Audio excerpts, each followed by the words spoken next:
Hi friends, ఈరోజు stock మార్కెట్లో Tata silver exchange traded fund ఏ విధంగా ఉందో చూసే ప్రయత్నం చేద్దాం. ఇది ₹24.09 ఉంది.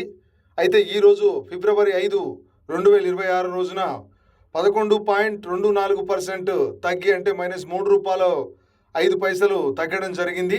ఈరోజు మార్కెట్ స్టార్టింగ్లో చూసినట్లయితే ₹24 నుంచి 23 నుంచి విధంగా డౌన్ఫాల్ అయ్యింది. అదేవిధంగా మళ్ళీ పెరుగుతూ రావడం జరిగింది. ₹24, 23, 24 ఈ మధ్యలోనే రావడం జరిగింది. చివరిగా ఇది ₹24.09 వరకు రావడం జరిగింది. అయితే స్టాక్ మార్కెట్లో తక్కువ డబ్బులతో ఇన్వెస్ట్ చేయాలనుకున్న వాళ్ళు బైలోకి వచ్చి ఈ విధంగా డెలివరీ దాంట్లో, అంటే ఇప్పుడు కొని మనకు ఇష్టం ఉన్నప్పుడుగా అమ్ముకోవడానికి ఉపయోగపడే డెలివరీ అంటాం. అది ఒక షేర్ వాల్యూ ఇప్పుడు ₹25 మాత్రమే ఉంది. అంటే కొత్తగా ఎక్స్పెరిమెంట్ చేసే వాళ్ళు ఈ షేర్ విలువ మనకు చాలా వరకు యూస్ఫుల్గా ఉంటుంది, కొనొచ్చు.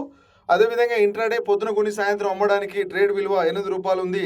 ఇది 4 కొనుక్కోవాల్సి ఉంటుంది. ఆ విధంగా ఒక ₹30-40 లోపల దీంట్లో మనం షేర్ మార్కెట్లో మనం డబ్బులను ఇన్వెస్ట్ చేయొచ్చు, టెస్ట్ కూడా చేసుకోవచ్చు అన్నమాట. ఫ్రెండ్స్, ఈ వీడియో మీకు నచ్చితే లైక్ చేయండి.